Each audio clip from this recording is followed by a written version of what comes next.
Bismillahirrahmanirrahim. Alhamdulillah rabbil alamin. Allahumma salli ala sayyidina Muhammadin wa ala alihi wa sahbihi wasallim.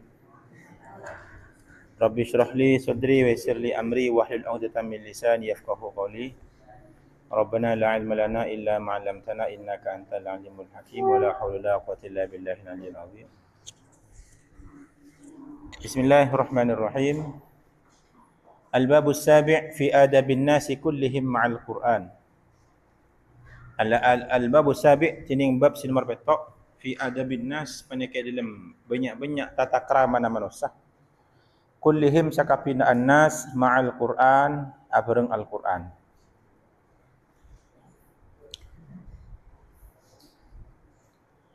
Bab si nomor petok nikah tentang tata krama sakapina manusia, bagaimana mereka nikah memperlakukan Al-Quran.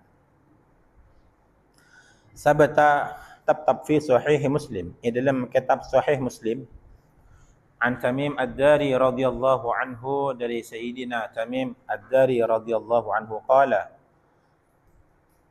Rasulullah, tabu basara Rasulullah sallallahu alaihi wasallam, ad-dinu an-nasihah. Ad-dinu tining agama, an-nasihah panika nasihat.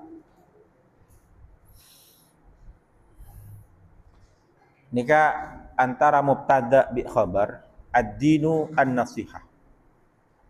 Dalam ilmu balaghah disebutake lamun khabar terdiri dari isim ma'rifat, maka nika yufidul hasr, memiliki dampak al-hasr. Artinya apa? Agama itu ya nasihat, nasihat itu ya agama. Artinya apa? Ciri khas orang beragama ketika hidupnya penuh dengan nasihat. Nah, apa seanya nasihat? Sabunake almarhum ke Syamsul Arifin, saya baca an-nasihat nika iradatul khairi lil ghairi. Saya baca nasihat sabun ke Syamsul Simin. Iradatul khairi lil ghairi. Napa? Bermaksud kebaikan untuk orang lain, itu namanya nasihat.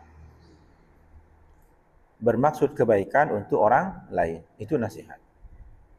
Ketika sampean memberikan peringatan kepada orang lain, kalau itu tidak didasari dengan keinginan kebaikan, itu bukan nasihat. Contoh, ngasih peringatan kepada seseorang di depan orang banyak yang membuat dia malu, itu bukan nasihat. Kenapa? Karena itu tidak menginginkan kebaikan. Jadi nasihat itu identik dengan menginginkan kebaikan untuk orang lain. Itu an-nasihat. Nah, agama itu penuh dengan nasihat. Artinya ciri khas orang beragama Islam yang baik adalah ketika dia selalu menginginkan terbaik, hal yang terbaik untuk semua orang. Itu orang beragama. Qulna ma tarqala satajahliman, kadik pasira ya Rasulullah. Qala tabu basara Rasulullah sallallahu alaihi wasallam lillahi ka'angkui Allah, wa li kitabihi ban ka'angkui kitab Allah, wa li rasulihi ban ka'angkui utusan Allah, wa li a'immatil muslimin ban ka'angkui banyak-banyak pemimpin orang Islam, wa ammatihim ban banyak-banyak orang awam muslimin. Nasihat yang dimaksudkan itu untuk siapa? Ya, secara umum untuk Allah, untuk Rasulullah dan seluruh umat Islam, kita harus nasihat. Qala atabu al-ulama upasira ulama rahimahumullah an-nasihah tining nasihah li kitabillah ka'angkui kitab Allah taala hiya tining panika nasihah al-iman panika iman bi annahu kalaban sa'kunna kitabullah kalamullah panika tabun Allah taala wa tanziluhu ban sa'itronaki Allah. Kemudian nasihah ini terbeda. Nasihah lillah, nasihah li kitabillah, dan nasihah li aimatil muslimin wa ammatihim itu tentunya berbeda. Memang kita tidak bisa sama misalnya. Masa kita menasihati Allah kan tidak mungkin. Masa kita menasihati Al-Quran kan tidak mungkin. Maka nasihah per unit ini beda. Kalau nasihah untuk orang Islam, ya dengan salah satunya mendoakan baik, memberikan wejangan yang baik, kemudian memberikan peringatan-peringatan dengan baik, dengan cara-cara yang baik. Tapi kalau an-nasihat untuk kitabullah itu dengan cara mengimani Al-Quran. Al-Quran itu bahwa Al-Quran adalah firman Allah dan diturunkan oleh Allah Subhanahu wa taala. La yushbihuhu, tak nyaropanin hudaka kalamullah syai'un panapa situng-situng min kalamil khalqi, dari cebuna makhluk. Dan perlu diketahui salah satu adalah kita harus meyakini bahwa Al-Quran itu selain itu firman Allah, dan itu tidak ada kesamaan satupun dengan perkataan manusia dari semua sisi. Maka ketika kita membaca Al-Quran, salah satu adab tata keramanya itu sebelum kita ta'awud, sebelum kita basmalah, apa yang pertama yang harus kita tata kerama, apa yang harus kita tanamkan? Kita sadari bahwa ini adalah firman Allah.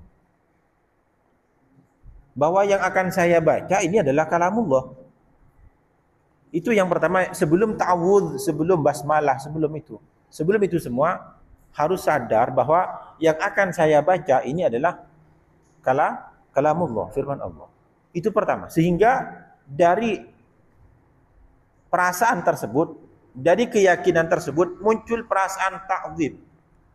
Perasaan apa? Ta'zim. Sampean pasti beda ketika mendapatkan sesuatu yang biasa, yang sederhana, tetapi sampean mendapatkannya dari orang yang istimewa, maka sampean akan mengistimewakan barang tersebut. Contoh misal, sampean suka sama perempuan cantik luar biasa, suka. Kemudian suatu saat perempuan cantik tersebut mengirimkan kepada sampean sebungkus nasi petok yang isinya nasi biasa, nasi putih, lauknya ya nasi kok cakalan bentelok. Tapi perempuan itu sampean suka, senang. Maka sampean, meskipun itu nasi petok biasa, sampean akan memperlakukan tidak seperti yang lainnya. Sampean tidak akan rela nasi itu diampongin orang lain. Sampean tak rela nasi itu dimakan sembarangan. Padahal itu hanya sebungkus nasi. Atau perempuan cantik tersebut memberikan sampean satu bolpen. Maka bolpen ini akan dijaga betul-betul. Kenapa? Karena sampean sadar, ini memang bolpen biasa. Tetapi ini adalah pemberian dari orang yang istimewa. Jika begitu dengan manusia, kenapa dengan Allah kita tidak lebih dari itu? Al-Quran itu, pertama kita yakini, Al-Quran itu firman Allah. Allah itu pencipta alam semesta. Enggak mungkin pencipta alam semesta kemudian memberi hadiah yang remeh. Enggak mungkin. Enggak mungkin, jangankan kepada Allah. Presiden Jokowi, Presiden Prabowo, Presiden siapapun, ketika memberikan hadiah, enggak mungkin ngasih hadiah yang remeh berupa air mineral 1 gelas. Enggak mungkin. Itu padahal manusia. Lalu bagaimana dengan Allah pencipta alam semesta? Enggak mungkin ngasih hadiah kita, enggak mungkin mengagungkan sesuatu yang remeh. Pasti itu sesuatu yang agung. Dan hadiah dari Allah pada kita adalah Al-Quran. Maka itu yang pertama yang harus ditumbuhkan di dalam hati, sehingga kita memperlakukan Al-Quran dengan agung. Dan perlu diketahui, Al-Quran itu tidak ada kesamaan dengan perkataan manusia. Maka barang siapa yang mengatakan Al-Quran persis dengan perkataan manusia, maka dia kafir, kata Al-Quran. Jadi jangan menyamakan Al-Quran dengan perkataan manusia. Itu beda. Maka kata para ulama itu, para kata ulama termasuk dalam menafsiri, dalam memahami. Syekh Muhammad Salim Abu Asi itu dalam kitabnya Maqalatani fi Ta'wil, itu beliau mengutip perkataan para ulama bahwa pertama kali yang harus dipastikan bagi setiap orang yang ingin menafsirkan Al-Quran adalah bahwa dia harus meletakkan Al-Quran itu bukan sebagai perkataan manusia, tapi sebagai firman Allah, kalamullah. Kenapa demikian? Karena begini, banyak orang berusaha memahami Al-Quran dengan sembarangan. dikira itu perkataan manusia. Misal begini, ini salah satu orang-orang liberal begini. Memahami Al-Quran itu adalah produk budaya katanya. Produk budaya. Kenapa Al-Quran itu muncul di Arab yang merespon budaya Arab saat itu? Itu kata orang-orang liberal. Sehingga memahami Al-Quran, kita harus juga faham budaya Arabnya. Maka salah satu orang liberal mengatakan begini. Salah satunya adalah kewajiban untuk hijab bagi perempuan. Saya pernah dengar itu, dia mengatakan begini. Kenapa di Al-Quran itu ada kewajiban hijab? Kata dia, karena budaya Arab, orang Arab itu hidup di padang pasir. Yang setiap hari bisa jadi banyak pasir berterbangan. Sehingga diperintah untuk menutup itu ya salah satunya ke sana. Sementara kita di Indonesia itu beda budaya. Nah, ini orang dia memahami Al-Quran itu memang kenapa seperti itu? Karena dia pertama tidak meletakkan Al-Quran sebagai firman Allah. Dianggap itu perkataan manusia. Maka pertama kali, baik itu bagi orang yang mau membaca atau ingin memahami Al-Quran atau ingin menafsirkan Al-Quran, apapun itu, interaksi apapun itu dengan Al-Quran, pertama kali yang harus disadarkan, ditanamkan ke dalam hati adalah apa? Bahwa Al-Quran itu adalah bukan perkataan manusia. Itu firman Allah. Sehingga kita berangkat dari mengagungkan Al-Quran. Dan tidak ada persamaan satupun. Maka dalam Al-Quran itu satu huruf pun itu mengandung rahasia luar biasa. Sehingga kata para ulama, man asqatu harfan min Al-Quran mimma ajma'u alaih, barang siapa yang menggugurkan satu huruf pun dari Al-Quran atau menambah satu huruf pun dari Al-Quran, yang itu sudah menjadi ijma di kalangan ulama qurra. Misal iyyaka, itu kan panjang ya-nya kan? Itu bi ijma'il ulama. Barang siapa yang menghilangkan alif lalu dibaca pendek iyyaka dengan sengaja, itu bisa minimal itu dosa besar. Kenapa? Satu alif pun itu ada makna luar biasa dalam Al-Quran. Nah, itu pertama yang harus ditanamkan sebelum kita berinteraksi dengan Al-Quran. Wala yaqdiru ban tak mampu ala mislihi atas umpamana Al-Quran al-khalqu basara makhluk bi asrihim kalaban sakapinna al-khalqi. Dan semua makhluk tidak ada satupun yang bisa meniru Al-Quran. Satu huruf tidak bisa. Jangankan satu Al-Quran, satu huruf itu tidak bisa meniru. Contoh misal, di Al-Quran itu ada beberapa ayat yang terdiri dari satu huruf. Apa? Satu, qaf. Dua, shad. Tiga, nun. Itu bukan huruf biasa. Coba baca qaf, gimana bacanya? Qaf, nun. Itu nggak bisa ditiru dengan huruf lain. Kenapa nggak kita ganti misalnya? Ada orang mengatakan, udah kita ganti aja. Jangan qaf nun saja. Ganti misalnya apa? Coba cari. Jim. Itu selain pelafalannya kurang pas, itu maknanya beda. Jadi qaf, nun, shad itu bukan sembarangan huruf. Bagi orang yang memahami ilmu-ilmu seperti itu luar biasa. Summa ta'zimuhu, maka pas ngaku-ngaki Al-Quran, wa tilawatuhu ban macah Al-Quran, haqqa tilawatihi kalaban sanyatana macah Al-Quran. Kemudian kita agungkan, lalu kita baca dengan sebenar-benarnya. At-tilawah haqqa tilawah itu adalah dengan membaca Al-Quran dengan menjaga ahkamut tajwidnya itu dibaca, semuanya diperhatikan. Wa tahsiniha ban mafakus tilawah, wa tahsiniha ban mafakus tilawah, wal khusyu' ban khusyu' indaha inalaikana at-tilawah. Wa iqamati hurufihi ban acu mendengaki banyak-banyak huruf Al-Quran. Wa iqamati hurufihi ban acu mendengaki banyak-banyak huruf Al-Quran fit tilawah dalam macah. Kita harus menyempurnakan setiap huruf yang ada dalam Al-Quran. Karena kita beda antara baca Al-Quran dengan yang bukan Al-Quran itu beda. Kalau yang bukan Al-Quran, kita tidak pakai tajwid itu tidak masalah. Misal kita baca apa? Baca Syatibi misalnya. Kenapa? Bada'tu bi bismillahi fin nazmi awwala. Itu meskipun enggak dipanjangnya, enggak dipanjangin, matnya enggak masalah. Bada'tu bi bismillahi fin nazmi awwala, enggak masalah. Tapi kalau yang dibaca Al-Qur'an itu harus bertajwid. Wazabbi ban wazabbu ban membela anhu dari Al-Qur'an, wazabbu ban abela anhu dari Al-Qur'an li ta'wilil muharrifina, karena anak willah orang-orang se berpaling si amingo kapi, wa ta'arrudit taghina ban nakun banyak-banyak orang yang sekani aja. Orang kan aja ni banyak ingin bersentuhan dengan Al-Quran, tapi dengan cara mereka. Ingin memahami Al-Quran dengan cara mereka. Banyak ni kah?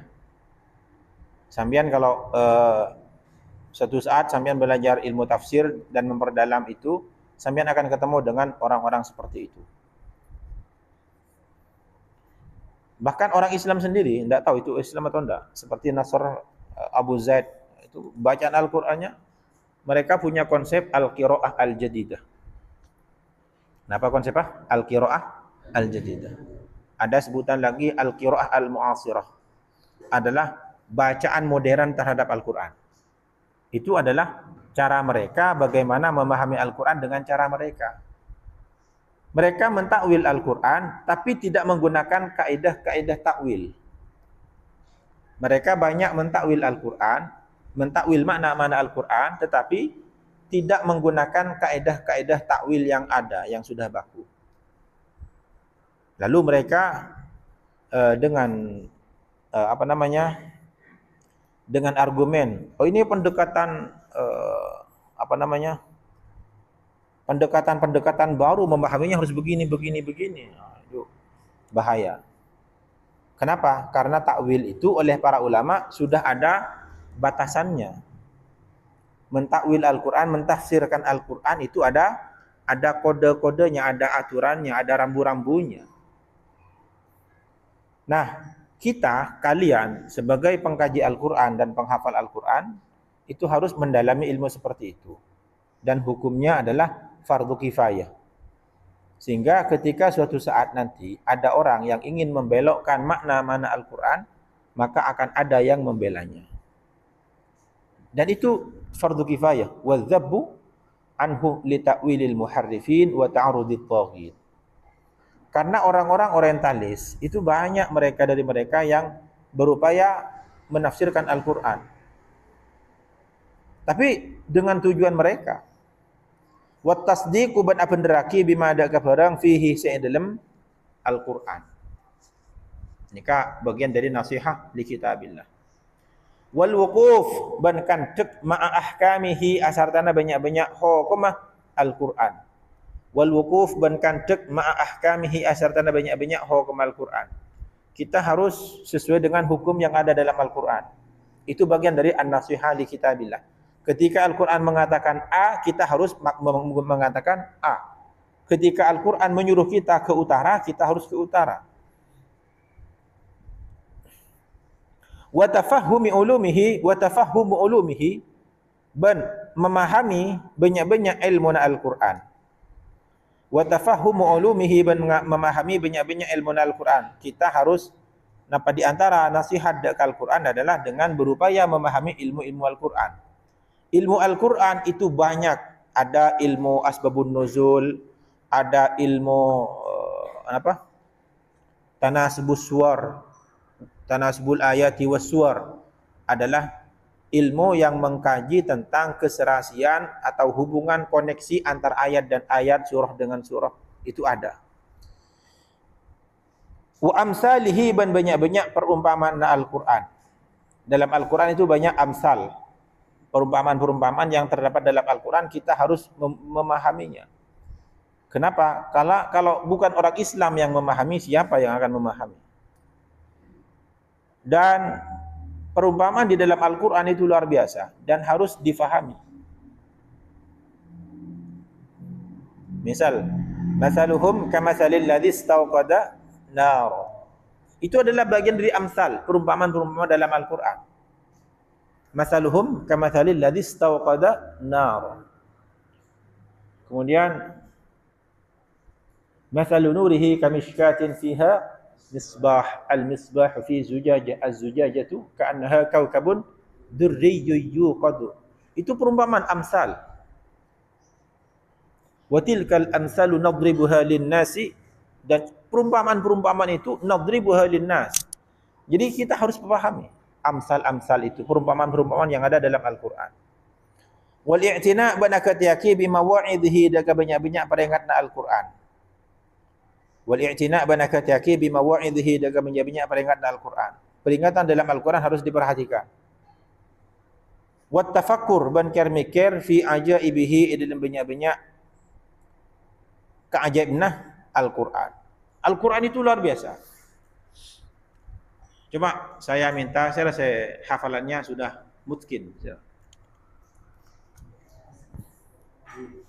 Apa bedanya wallahu khabirun bima ta'malun dan wallahu bima ta'maluna khabir?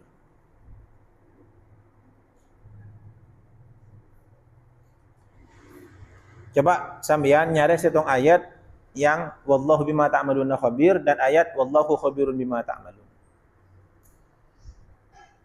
Coba baca. Berarti putar dua ayat.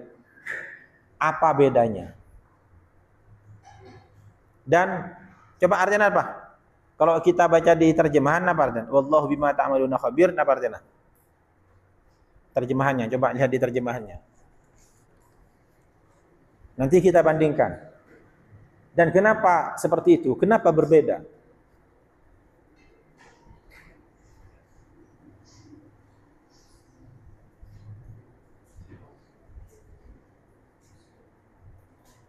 Coba Sarah. Baca panggil.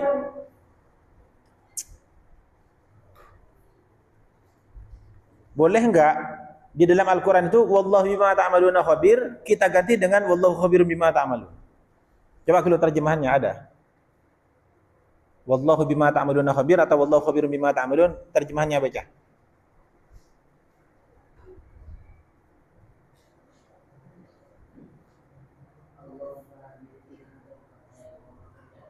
Kenapa gini kan? Coba si wallahu khabirun.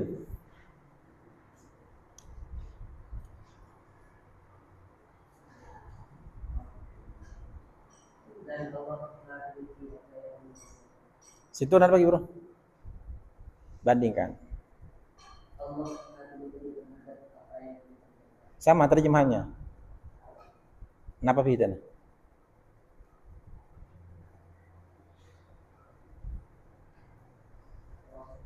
Sama. Sama kan terjemahannya? Boleh enggak kita ganti? Yang wallahu khabirun bima ta'malun kita ganti wallahu bima ta'maluna khabir. Kan sama, tinggal lepak kada lepak kebudi karo kan? Oke. Bisa enggak? Seandainya itu perkataan manusia, enggak masalah. Tapi ini firman Allah, enggak sembarangan. Coba baca ayatnya dari awal satu persatu. Nanti kita bandingkan.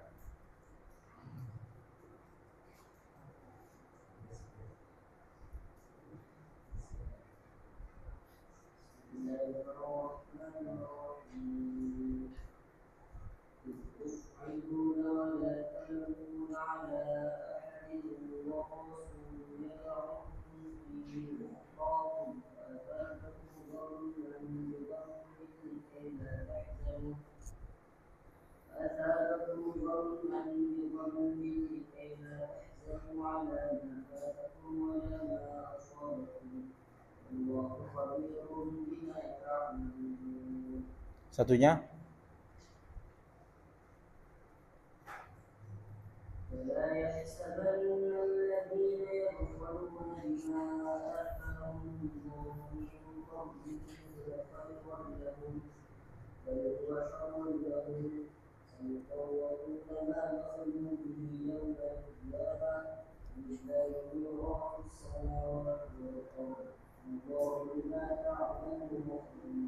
Nah, ini rahasianya.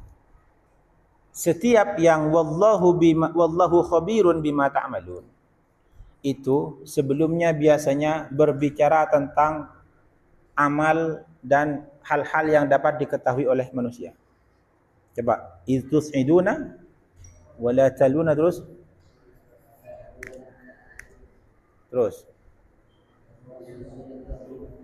fa'asabakum ghammam likai la tahzanu wala ma asabakum.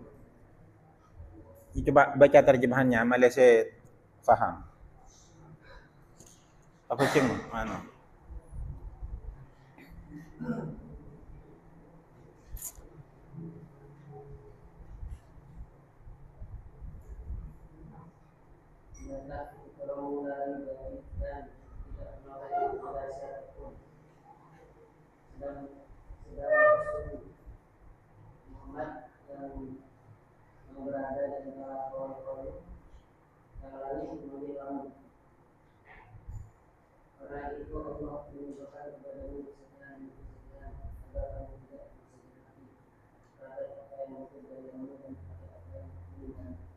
Itu kan berbicara tentang yang dialami manusia kan.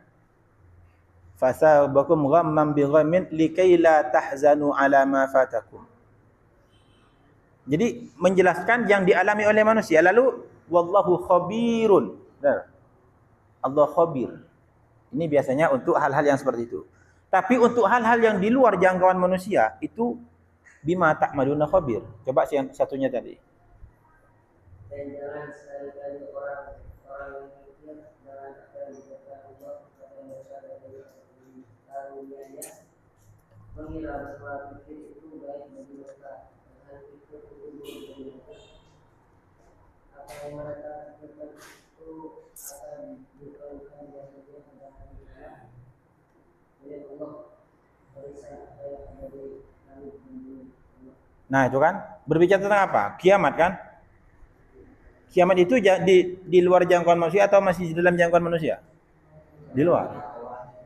Walillahi mirasus samawati wal ardh. Coba perhatikan ayat-ayat lain yang antara wallahu bima ta'maluna khabir dan wallahu khabirun bima ta'malun. Pasti seperti itu. Yang khabirun bima ta'malun itu biasanya sebelumnya membicarakan tentang amal-amal manusia atau hal-hal yang dapat di kelihatan, baru khabirun bima ta'malun. Tapi ketika berbicara tentang hal-hal di luar itu, berbicara tentang kiamat, tentang pahala, tentang ini, itu bima ta'maluna khabir. Jadi tidak bisa diganti. Khabirun bima ta'malun tidak bisa diganti bima ta'maluna khabir, karena semuanya. Nah, sambian kalau memahami Al-Quran sampai ke sana, maka sambian akan melihat betapa indahnya Al-Quran dan betapa Al-Quran itu di luar jangkauan manusia.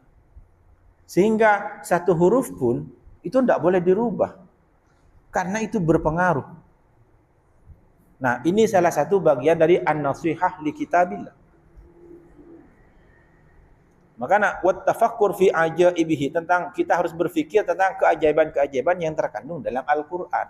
Salah satunya seperti itu. Misalnya perbedaan basirun bima ta'malun dan bima ta'maluna basir itu apa? Kemudian ada innallaha bima ta'maluna khabir dan wallahu bima ta'maluna khabir itu apa?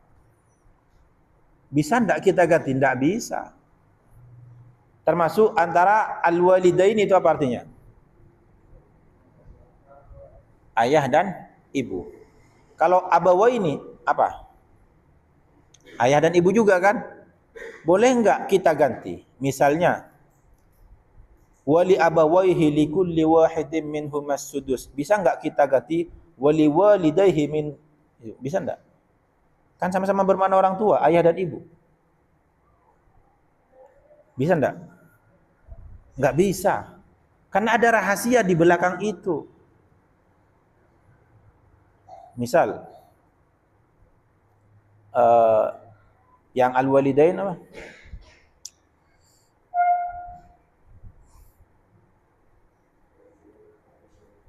Hah? Wal alwalidain wal aqrabin. Bisa enggak kita al abawain di situ? Kan sama. Al walidain ayah dan ibu. Al abawain artinya apa? Ayah dan ibu. Bisa enggak kita ganti? Enggak bisa. Kenapa? Karena di situ ada rahasia. Contoh, ketika berbicara tentang faraid, tentang harta peninggalan, Allah menggunakan apa? Wali abawaihi. Wali abawaihi, dan bagi kedua orang tua, likulli wahidin minhumah as-sudus, dapat 1/6. Dapat Kenapa menggunakan abawaihi? Kenapa enggak pakai walidayhi?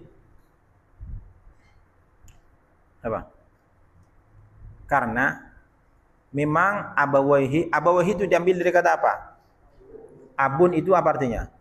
Bapak. Kenapa mengambil dari kata bapak?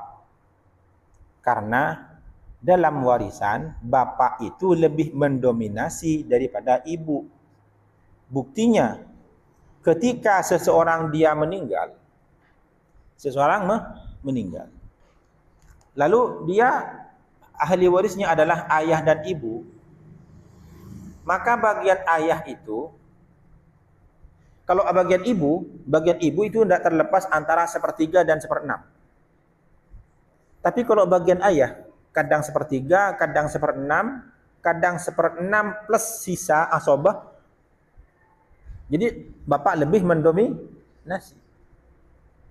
Karena bapak lebih mendominasi, maka kosakata yang dipakai itu diambil dari kata ayah. Wali abawaihi. Paham? Tapi dalam masalah berbakti kepada orang tua, itu tidak menggunakan abawaihi, menggunakan kata walidayhi, ayah dan ibu. Kenapa demikian? Coba yang Al-Isra, wabil walidaini ihsan. Wabil walidain, dan kepada ayah ibu ihsana, berbuat baiklah. Kenapa menggunakan kata walidaini, enggak menggunakan al-abawaini? Karena dalam berbakti, coba walid itu diambil dari kata apa? Walada yalidu. Al-walidu itu diambil kata walada yalidu. Artinya melahirkan. Walada yalidu wiladatan, itu melahirkan. Coba yang melahirkan itu ayah atau ibu? Ibu. Berarti wabil walidaini itu kosakatanya diambil dari ibu. Kenapa diambil dari kata ibu, enggak menggunakan wabil abawaini ihsana? Karena bakti kepada ibu itu lebih mendominasi. Makanya dalam hadis disebutkan, ya Rasulullah, man ahaqqun nas bi husni sahabati? Qala ummuk. Qultu summa man? Qala ummuk. Qultu summa man? Qala ummuk. Qultu summa man? Qala abuk. Maka dalam Al-Quran ketika dalam konteks berbakti, orang tua itu menggunakan kosakata yang diambil dari ibu, wabil walidaini ihsana. Sementara dalam masalah warisan, karena yang lebih mendominasi adalah ayah, maka kosakata yang dipilih itu adalah kosakata yang diambil dari ayah. Wali abawaihi likulli wahidin minhumas sudus. Itu indahnya Al-Quran. Jadi dalam Al-Quran, meskipun ada kosakata yang sinonim, itu tidak bisa diganti. Karena ada rahasia di belakang itu.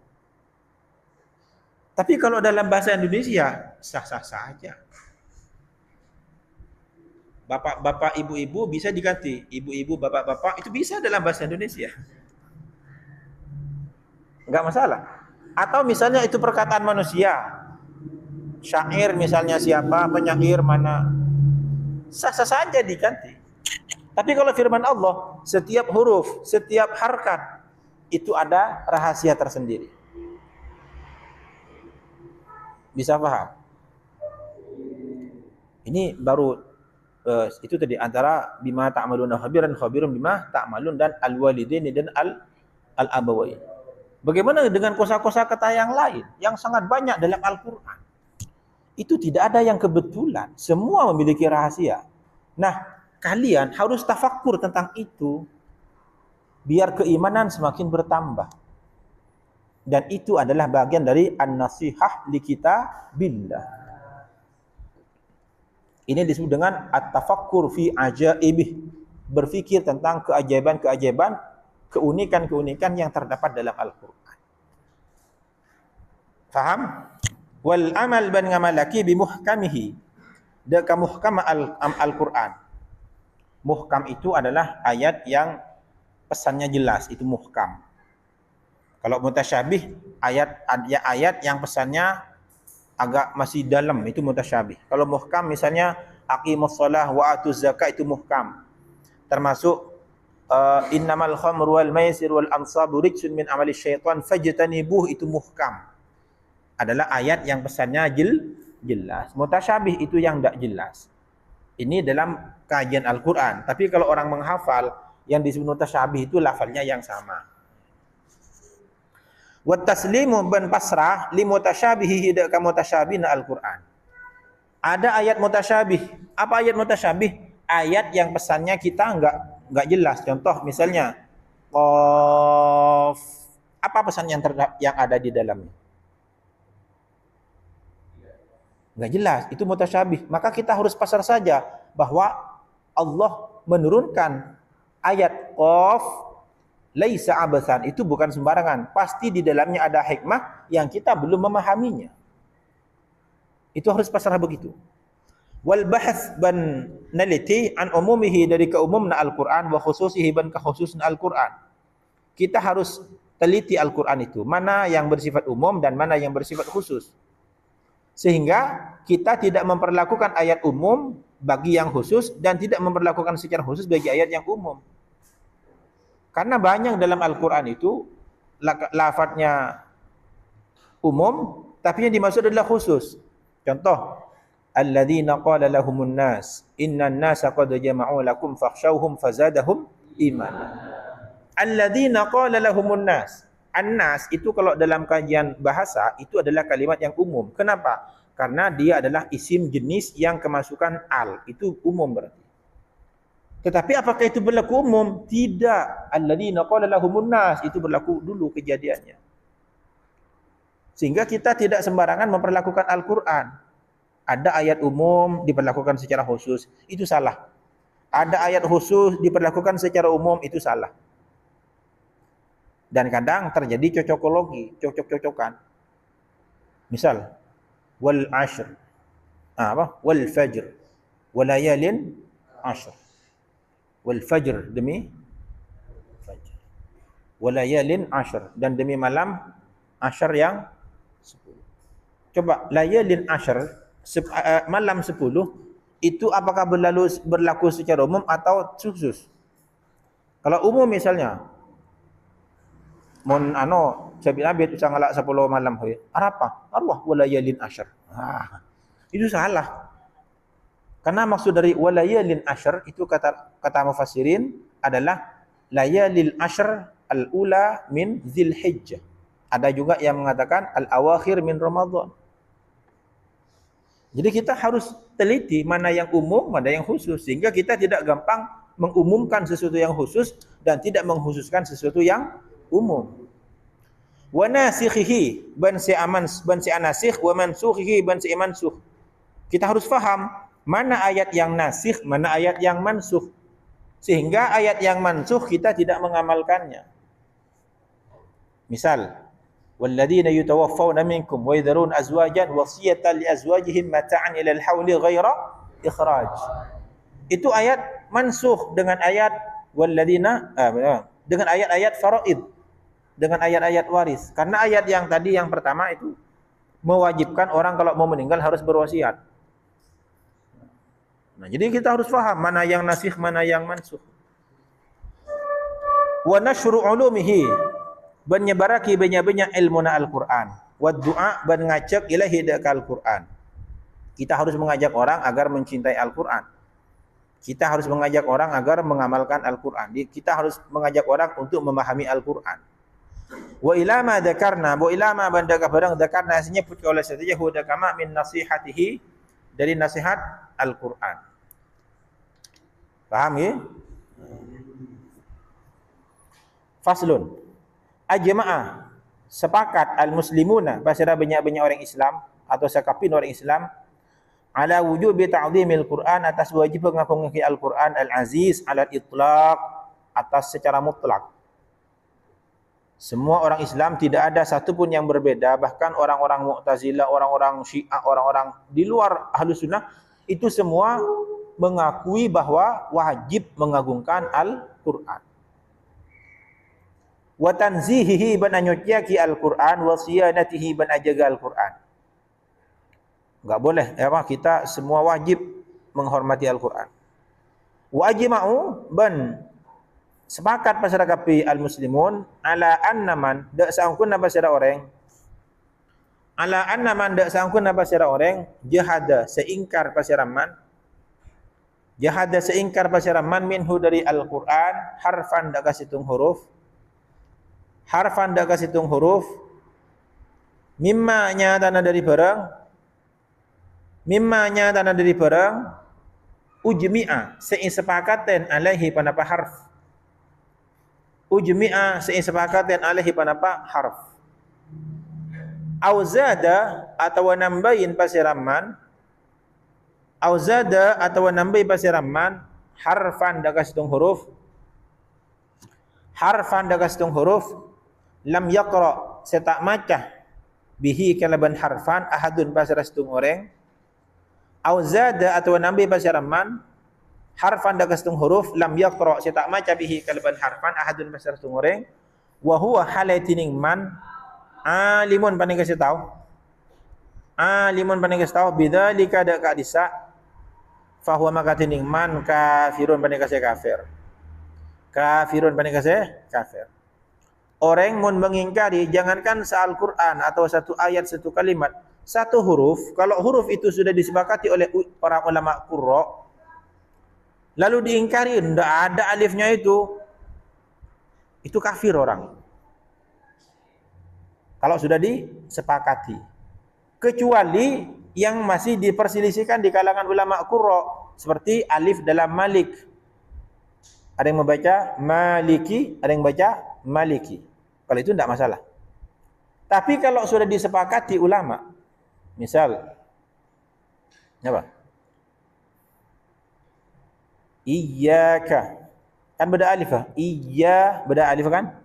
Itu sudah ijma'. Tidak ada satu qurra pun yang menghilangkan alif.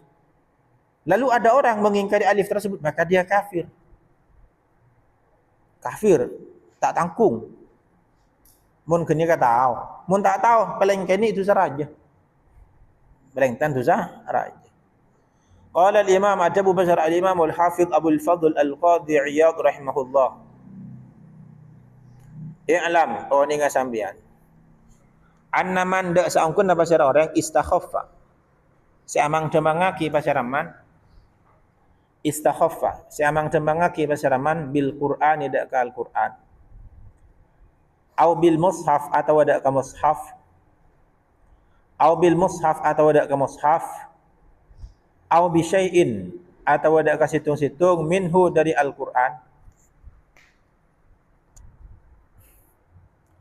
au sabba atau apesuan pasaraman huma ada kaduana Al-Qur'an au mushaf au sabba atau apesuan pasaraman huma ada kaduana Al-Qur'an dan al-mushaf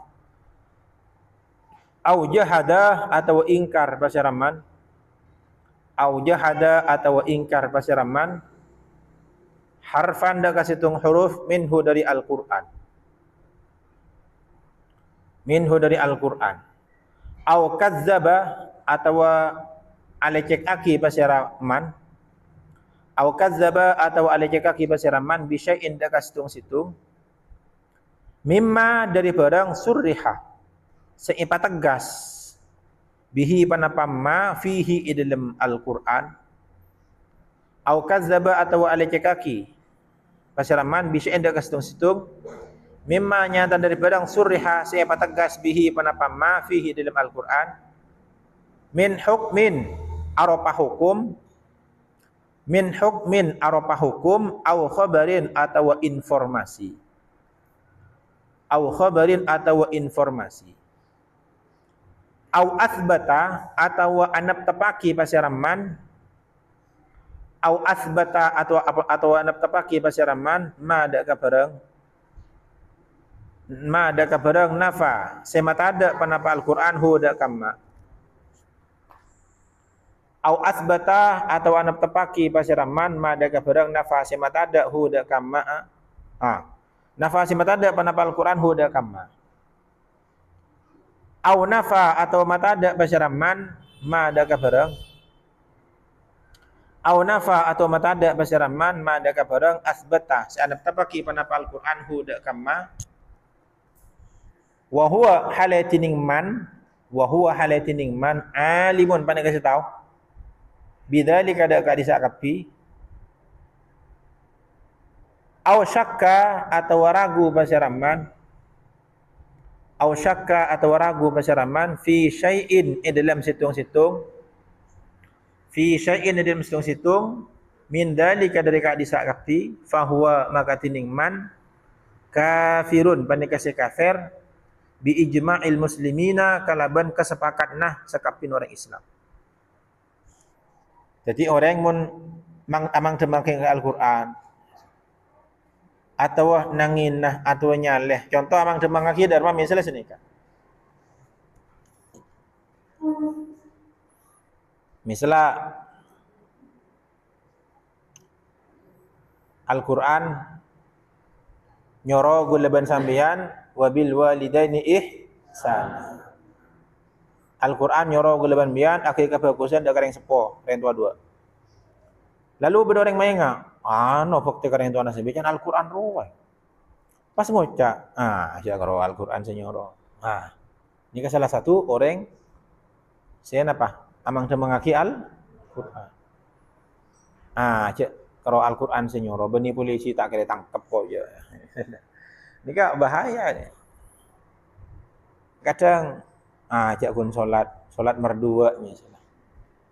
Mun kini kan niat amang demangaki ini kebahaya. Atau informasi dengan Al-Quran. Informasi pada informasi. Napa? Informasi misalnya napa? Iz yaqulu li sahibihi la tahzan. Al-Quran menetapkan yaqulu li sahibihi bahwa Abu Bakar nikah sahib kanjana Nabi Muhammad. Mun beda orang mengingkari kesahabatan Abu Bakar kafir gini kan. Ngucap, apa Abu Bakar bani sahabat yang apa? Kafir orang gini. Kenapa? Karena Al-Quran telah mengakui iz yaqulu li sahibihi. Mun selain Abu Bakar tak kafir keng fasik sini kan. Contoh misalnya, Sidina Utsman. Njok Sidina Utsman bani sahabat. Mungkin ngujaga ni tak kafir. Kenapa? Pola nak sahabat na Sidina Utsman ni kata sebut nang Al-Quran. Cuma mun tak percaya dekat sahabat na Sidina Utsman fasik pada anoki yakin tak sampai kafir. Keng mun tak percaya dekat sahabat na Abu Bakar ni kafir. Jebun para ulama. Kenapa? Pola ka sahabat na Abu Bakar sebut nang Al-Quran. Pokoknya mulai sebut dengan Al-Quran gue lebih bian lawis pun lapar jajah ni wajib percaya ben wajib ngaku-ngaki ben wajib iman. Atau beda barang dengan Al-Quran yang keperaja. Napa contohnya yang Al-Quran yang keperaja? Neraka Jahannam. Neraka Jahannam kan dengan Al-Quran yang kegawat kan? Di Al-Quran ini ikebelo gawat. Jahannam. Wasya selalu pun. Lalu beda orang. Maru apa je. Bah ngocak, tak arap. Mana laku tu saja patangkung kana. Arap apa? Malih lepas. Cek dia. Lepas sekali nang raja karo Jahannam ni. Ketika Al-Quran mengagungkan sesuatu, menganggap sesuatu itu dahsyat, gule ban samian tak boleh ngangkep kini kapadang enteng. Tak boleh ngangkep enteng. Mun di Al-Quran ni kabelo dahsyat, gule ban bian kutu ikut norok dahsyat sini ka. Begini ka? Kemudian apa boleh? Bil-bisi pun dipertegas mimma surriha bihi fihi. Pun dipertegas. Jadi terkait dengan Al-Quran, pertama kali sebelum apapun apa? Kita harus hadirkan, harus posisikan Al-Quran itu apa sebagai firman Allah, kalamullah. Tak pada ben-ben manusia biasa. Wa kadzalika ban akati apa nikah idza jahada nalaikala ingkar pasira orang man at-taurat ada ka taurat at-taurat ada ka taurat wal injil bal injil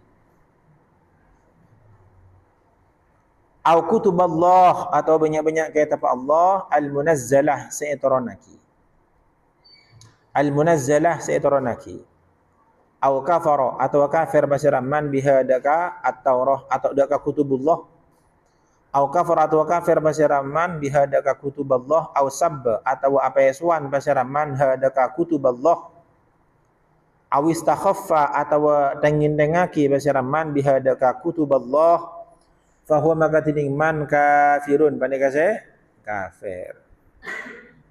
Qala adabu pasira Qadhi Iyad وقد أجمع المسلمون على أن القرآن المتلو في جميع الأقطار المكتوب في المصحف الذي بأيدي المسلمين مما جمعه الدفتان من أول الحمد لله إلى آخر قل أعوذ برب الناس كلام الله.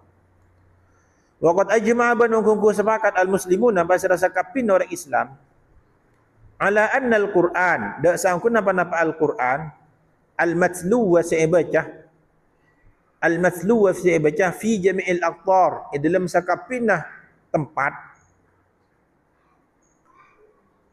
al-maktub saya tulis fil mushaf idil mushaf fil mushaf idil mushaf alladhi sa bi aidil muslimina bada banyak-banyak tanang orang Islam